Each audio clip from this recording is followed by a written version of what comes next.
تو اللہ تعالیٰ دنیا میں بھیجا اس کام کے لیے. جب دنیا سے گئے تو اسی کا سوال ہوتا ہے, قبر میں رکھتے ہیں. جیسے آپ کسی آدمی کو بھیجا یہاں سے, چنئی بھیجا یا کسی اور جگہ بھیجا, تو وہ واپس آتے آپ کیا پوچھتے ہیں کہ بھئی جس کام کے لیے گیا تھا وہ کام کتنا ہوا؟ پوچھتے نہیں پوچھتے. اگر اس نے وہ کام پورا کر کے آیا لیکن اس پر خرچ ہوا, حرج ہوا, تکلیف ہوئی, کیا کہتا ہے؟ ارے چھوڑو وہ سب, کام تو ہو گیا نا. تو اس پہ خرچ کا کوئی پرواہ نہیں کرے گا. اگر کام نہ ہوا تو اب سختی سے اس کا حساب لیا جاتا ہے. تم کیا کر رہے تھے؟ تم نے کیوں کھایا؟ تم وہاں کیوں ٹہرے؟ تم نے وہ کام کیوں کیا؟ کیوں جس کام کو بھیجا تھا وہ کام نہیں کیا تو اب ہر چیز کا حساب پوچھا جا رہا ہے. کھانے کے بارے میں, رہنے کے بارے میں, ہر چیز کے بارے میں اب پکڑ ہوگی. ارے دنیا میں ہوتا نا, ایسے وہاں بھی ہوگا کہ جس مقصد کے لیے بھیجا ہے اگر وہ مقصد پورا کر لیا تو باقی سارا حساب چھوڑ دیں گے کہ چلو تم نے جس کام کو بھیجا وہ کام تم نے پورا کر لیا, اب تم کو باقی حساب نہیں. تم نے اللہ کو پہچانا, اللہ کی اطاعت کی, اللہ کے نبی کو پہچانا, ان کی اطاعت کی اور اللہ کی عبادتوں کو پورا کر کے آئے, اللہ کے دین پر چل کے آئے, اللہ کے دین کا کام کر کے آئے. اب باقی چیز کا حساب نہیں, کھانے پینے کا اور جتنی دنیا زندگی میں استعمال ہوئی سب چھوڑ دیں گے, حساب نہیں ہوگا. جیسے آتا ہے نا نماز کے 5 وقت کی نماز کا آدمی اہتمام کر لے وقت پر, اللہ اسے حساب سے محفوظ رکھیں گے, اپنے ذمہ داری سے جنت پہ بھیج دیں گے. کیوں؟ جس مقصد کے لیے بھیجا وہ مقصد پورا کر کے آیا ہے. تو میں نے کہا کہ دنیا سے جانے کے بعد سب سے پہلے یہی پوچھا جاتا ہے قبر میں کہ تم کو جس کام کے لیے بھیجا تھا, اپنے رب کو پہچاننے کے لیے, اس کی عبادت کے لیے بھیجا تھا, کہ تم نے اپنے رب کو پہچانا, اس کی عظمت اور اس کی تعظیم اپنے دل میں اتاری تھی. اور جس نے اللہ کو پہچانا, اللہ کی عظمت, اللہ کی بڑائی, ایک اللہ سے ہونے کا یقین اپنے دل میں اتارا اور اس کی ایک اللہ کی عبادت کر کے گیا ہے, تو وہ فوراً کہے گا کہ میرا رب تو اللہ ہے.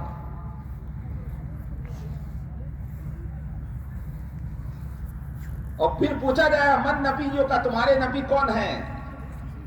بعض روایتوں میں آتا ہے کہ اس کی قبر سے لے کر رسول پاک صلی اللہ علیہ وسلم کی قبر اطہر, روضہ اقدس تک سارے پردے ہٹا دیے جاتے ہیں, اس کو دکھایا جاتا ہے کہ دیکھو سب سے زیادہ روشن اور منور یہ کن کا چہرہ ہے.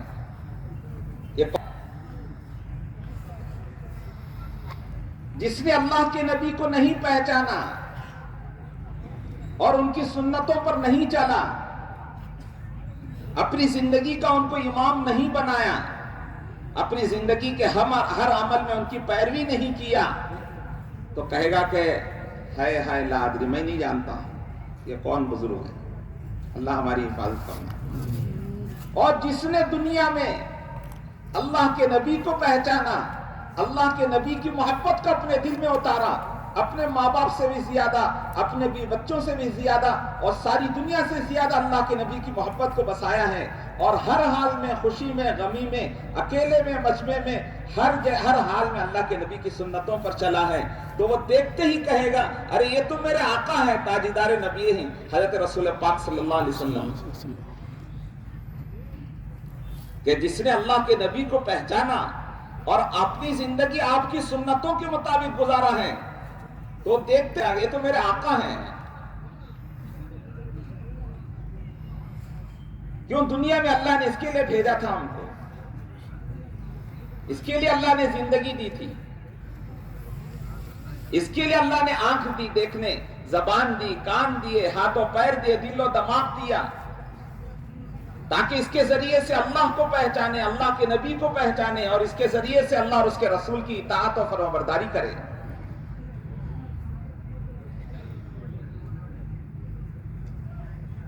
تو بھائی بزرگو دوستو، اللہ تعالیٰ نے دنیا میں ایک مقصد کے لیے بھیجا ہے، اسی مقصد کو سمجھنے کے لیے ہم یہاں جمع ہوئے ہیں۔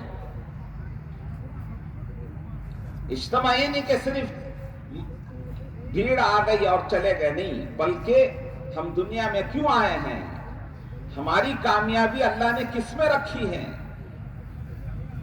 یہ سمجھنے کے لیے، اپنی زندگی میں لانے کے لیے آئے ہیں کہ ہماری کامیابی اللہ نے ان کے حکموں میں، ان کے حکموں کے پورا کرنے میں، اور حضرت رسول پاک صلی اللہ علیہ وسلم کے سنتوں پر چلنے میں، آپ کی پیروی اور اتباع کرنے میں اللہ نے کامیابی رکھی ہے۔ اسی کو دین کہتے ہیں، یعنی دین پر چلنے میں اور پھر دین کی محنت کرنے میں اللہ نے ہماری کامیابی رکھی، کہ اللہ نے یہ دونوں ذمہ داری ہم پر دی۔ ایک خود ہم اللہ کو پہچانے، ایک اللہ کے سے ہونے کا یقین اپنے دل میں اتارے اور اس کے حکموں پر چلے، اور حضرت رسول پاک صلی اللہ علیہ وسلم کی عظمت اور آپ کی تعظیم اور آپ کی محبت کو دلوں میں اتارے، اور اپنی زندگی کے ہر عمل کو سنت کے موافق بنائیں، اور اسی طرح دنیا کے ہر انسان کو اللہ کی طرف بلانا، اللہ کے نبی کی طرف بلانا، دنیا کے ہر انسان کو اللہ کی پہچان کرانا، اللہ کے نبی کی پہچان کرانا، یہ ہماری ذمہ داری ہے۔ اسی کو دین کی محنت کہتے ہیں۔ ایک تو یہ چیزیں میری زندگی میں آ جائیں جس کی وجہ سے اللہ راضی اور خوش ہو جائے، میری دنیا بھی بنا دے، آخرت بھی بنا دے، اور اسی طرح اللہ کے نبی صلی اللہ علیہ وسلم کی سنتیں میری زندگی میں آئے اور ساری امت کی زندگی میں آئے، تاکہ اللہ کے نبی بھی راضی اور خوش ہوں، کل قیامت میں آپ صلی اللہ علیہ وسلم کی شفاعت کا لائق بنے، قابل بنے، اور آپ کے ہاتھوں سے آب کوثر ملے۔ تو یہ دونوں ذمہ داری اللہ نے ہم کو دی، اسی کو سمجھنے کے لیے ہم یہاں آئے۔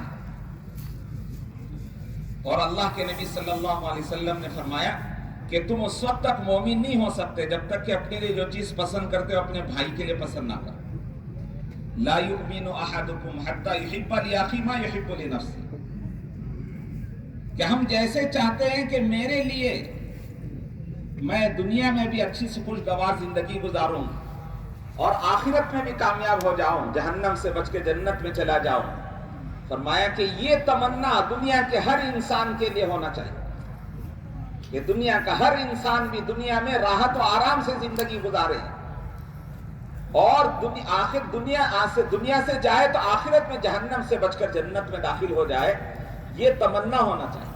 فرمایا کہ مسلمان کی شان یہ ہے، اگر یہ نہ ہو تو فرمایا کہ وہ کامل مسلمان نہیں ہے۔ لا یؤمن احدکم، تم اس وقت تک مومن نہیں ہوگے حتی یحب لاخیہ ما یحب لنفسہ، جو تم اپنے لیے پسند کرتے اپنے بھائی کے لیے پسند نہ کرو، دنیا کی زندگی میں بھی، آخرت کی زندگی کے لیے بھی۔ دنیا میں جیسے چاہتے مجھ سے کوئی جھوٹ نہ بولے، مجھے کوئی گالی نہ دے، کوئی مجھے نہ ستائے، میری عزت سے کوئی نہ کھیلے، میرے ساتھ لوگ اچھا سلوک کرے، ہم بھی ایسے ہی دوسروں کے ساتھ بھی کریں، دوسروں سے ہم جھوٹ نہ بولے، کسی سے ہم گالی نہ دے، کسی کو تکلیف نہ پہنچائیں، جیسے ہم چاہتے ہیں ہر ایک میرا حق ادا کرے، اسی طرح ہم دوسروں کا بھی حق ادا کریں، جیسے ہم چاہتے ہیں ہمارے ساتھ ہمدردی کرے، ہم بھی ایسے دوسروں کے ساتھ ہمدردی کریں۔ یہ فرمایا کہ مومن کی شان ہے، مسلمان اس کو کہتے ہیں۔ اللہ تعالیٰ ہمیں دین کی صحیح سمجھ نصیب فرمائے، اور اللہ ہمیں اپنے محبوب بندوں میں شامل فرمائے، اپنے پیارے نبی صلی اللہ علیہ وسلم کے سچے امتیوں میں شامل فرمائے۔ اللہ کے سچے بندے اور اللہ کے نبی کے سچے امتی وہ ہوتے ہیں جو خود دین پر چل کر دوسروں کو اس کی دعوت دیتے ہیں۔ سب کریں گے انشاءاللہ، اللہ تعالیٰ قبول فرمائے۔ ماشاءاللہ بھائی، ہمارا اجتماع کب تک ہے؟ بولو بھائی۔